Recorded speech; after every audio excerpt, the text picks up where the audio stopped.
नमस्ते।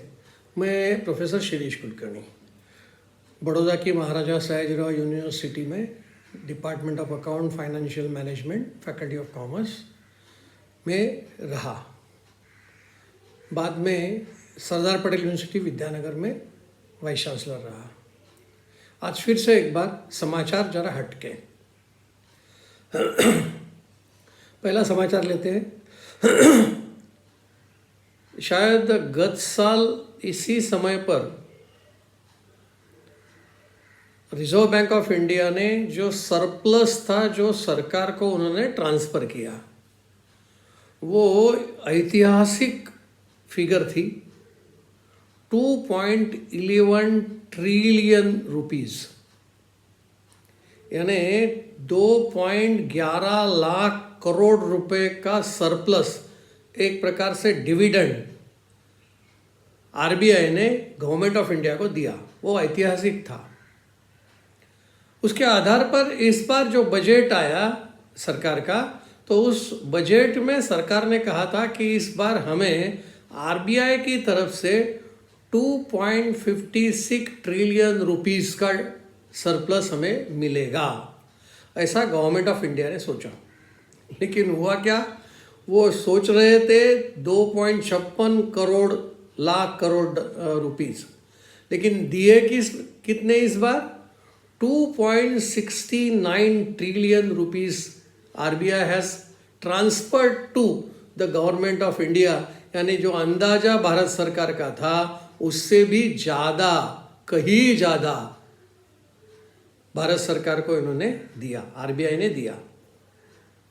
लेकिन और एक बात इसमें विशेष रही, इसमें CRB ऐसा कहते हैं, कंटिंजेंट रिस्क जो होती है उसका बफर, यानी आगे जाकर के कोई तकलीफ न हो इसके लिए सिक्योरिटी सरप्लस में से बाहर निकालते, जैसे अकाउंट्स में हम रिजर्व एंड सरप्लसेस कहते हैं, उस प्रकार के कुछ सरकार ने, आरबीआई ने इस प्रकार का एक बफर कंटिंजेंट रिस्क के लिए रखा। वो पहले तो 4.5-5% रहता था, फिर 6% हुआ, फिर गत साल तक 6.5% रहा। इस बार वो भी बोर्ड ने बढ़ा दिया। बोर्ड ने इस बार 7.5% का CRB यानी कंटिंजेंट रिस्क बफर ये रखा। अगर ऐसा नहीं होता तो शायद यही 3 ट्रिलियन रुपीस सरकार को ट्रांसफ़र किया जा सकता था, अगर 6.5 का ही हम CRB रखते, यानी आरबीआई रखती तो। इस प्रकार की स्थिति है, तो बधाई देनी चाहिए आरबीआई को कि इतना सरप्लस वो कमा सके। देखिए, लेकिन इसमें एक और बात हुई कि एक तरफ आरबीआई का सरप्लस है, तो हमारा फॉरेन एक्सचेंज रिजर्व की क्या स्थिति है? देखिए, वो घटा है, $4.9 बिलियन जितना घटा है, और यह जो फिगर है वो 16 मई 2025 की है। यानी एक तरफ आरबीआई सरप्लस बता रही है और दूसरी तरफ इसका फॉरेन एक्सचेंज रिजर्व घटा है। और एक उसके साथ हुआ है, जो हमारा गोल्ड रिजर्व था वो भी इस बार घटकर $5.1 बिलियन जितना घट गया। यानी हम इस फॉरेन एक्सचेंज रिजर्व के सामने हमारी करेंसी का प्रिंटिंग होता था। कहीं अगर हमने इंपोर्ट किया तो उसके सामने हमें पैसा देने के लिए हम इसमें से पैसा निकाल सकते हैं। आपको शायद याद होगा, मैंने कहा है इसके पहले भी कि सितंबर 2024 में यही हमारा फॉरेक्स रिजर्व हाईएस्ट था, $705 बिलियन। इतना फॉरेक्स रिजर्व हमारा था, जो आज घट गया है, $4.9 बिलियन से कम हुआ है। तो एक तरफ सरप्लस है, दूसरी तरफ हमारा फॉरेक्स रिजर्व कम हो रहा है, यानी इसमें से कहीं मिस मैच न हो जाए, यही एक चिंता का विषय है। चलिए आगे बढ़ते। एक विषय कुछ समय पूर्व मैंने कहा था इसी समाचार जरा हटके में कि भाई डोनाल्ड ट्रंप को सपना आया, सॉरी, कि उन्होंने ऐसा सोचा कि भाई यूएस में लोग कमाते हैं जो विदेश के हैं, उनके लिए विदेश यानी भारत उनके लिए विदेश है। तो जो भारतीय व्यक्ति अमेरिका में काम करता है, प्रोफेशन करता है, नौकरी करता है, तो वो कमाई करके भारत के उसके कुटुंबजनों को बेचता है। तो ये तो हमारे लिए नुकसान है, ऐसा ट्रम्प जी को लगा कि भाई भारत जाएगा यहाँ से पैसा। ये सिर्फ भारत ऐसा नहीं, चाइना में भी जाते हैं, साउथ अफ्रीका में भी जाते हैं लोग, तो कहाँ कहाँ से आते हैं, चाइना के भी है। सेकंड नंबर चाइना का है, फर्स्ट नंबर भारत का है। तो उन्होंने सोचा कि चलिए भाई हम इसके ऊपर एक्साइज टैक्स का नाम दिया था और उन्होंने कहा था कि हम इसको पास कराएंगे, वन बिग ब्यूटीफुल बिल, इसमें वो रखा। और वो बिल यूएस के हाउस ऑफ रिप्रेजेंटेटिव्स में पास भी हो गया। लेकिन सिर्फ इतना फर्क आया कि ट्रम्प जी ने 5% कहा था, वो 5% से घटकर 3.5 इतना हुआ, यानी 1.5% का रेमिटेंस पर टैक्स। देखिए आरबीआई क्या कहती है कि पूरे विश्व में जहाँ जहाँ भारतीय जाते हैं वहाँ से वो रेमिटेंस देते हैं, तो उस रेमिटेंस में सबसे ज़्यादा अमेरिका का 27.7% टोटल रेमिटेंसेस भारत में आता है, उससे अमेरिका का सबसे ज़्यादा है। लेकिन अमेरिका क्या सोचती है कि भाई हमारे यहाँ से जो रेमिटेंसेस विदेशों में, अकेली भारत की बात नहीं कर रहा हूँ, अलग अलग देशों में जो पैसा जा रहा है वो पैसा है 118.7 बिलियन डॉलर, इतना जाता है। तो मल्टीप्लाइड बाय 3.5 डिवाइडेड बाय 100 करेंगे तो इतना टैक्स अमेरिका को मिलने वाला है। बिल पास हो गया यानी वो आएगा ही। चलिए आगे बढ़ते।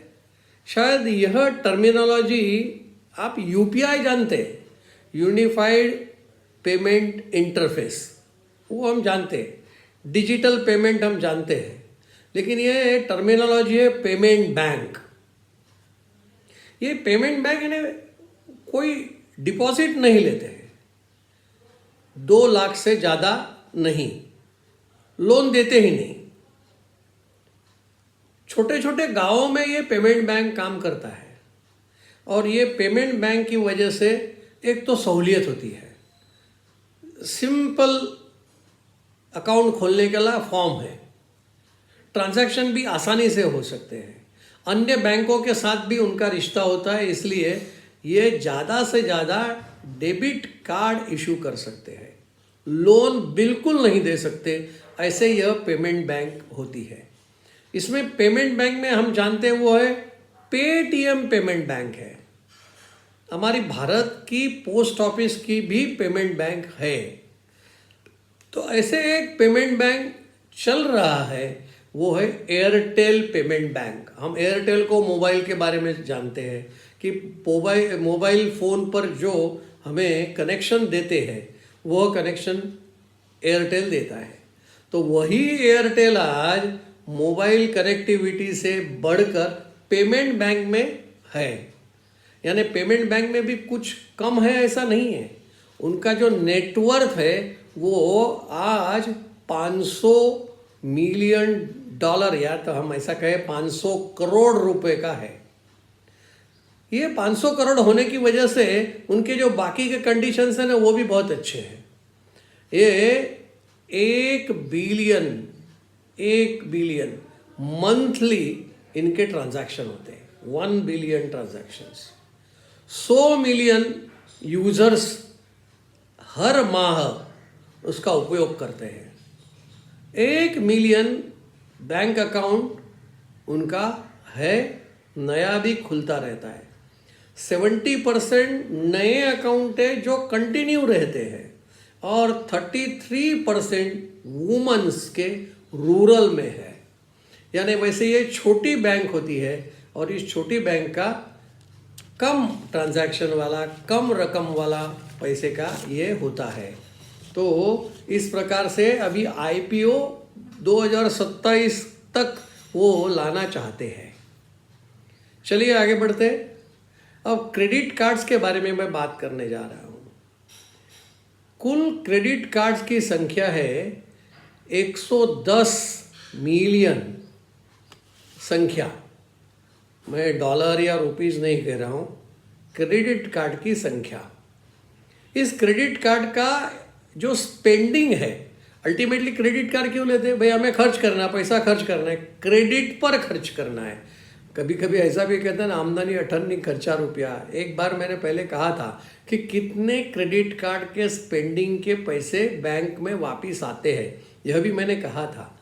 लेकिन फिर भी क्रेडिट कार्ड सहूलियत भी है, कुछ कंसेशन भी मिलते हैं।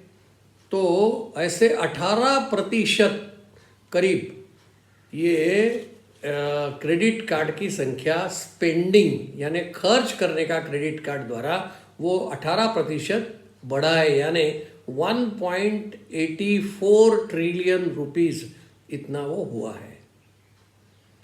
आगे बढ़ देखते हैं, HDFC का हाईएस्ट क्रेडिट कार्ड है, तो वहाँ पर जो स्पेंडिंग है वो संख्या कितनी है? 51,000 ट्रिलियन। 2 नंबर पर आता है ICICI, उसका 35,000 ट्रिलियन रुपीस है। और तीसरा नंबर आता है SBI का 29,415 trillion rupees spending credit card of SBI, ऐसा मैं कह रहा हूँ। और एक्सिस बैंक का है वो 21,000 ट्रिलियन का क्रेडिट कार्ड के द्वारा खर्च होता है। उस खर्च करने पर डिस्काउंट वगैरह, कुछ गिफ्ट्स भी मिलती है वगैरह वगैरह है। लेकिन क्रेडिट कार्ड की संख्या बढ़ रही है, स्पेंडिंग भी बढ़ रही है। उसमें HDFC bank first, second ICICI और तीसरी SBI है। इस प्रकार की यह परिस्थिति है। बस इन्हीं शब्दों के साथ मैं अपनी वाणी को विराम देता हूँ। आभार।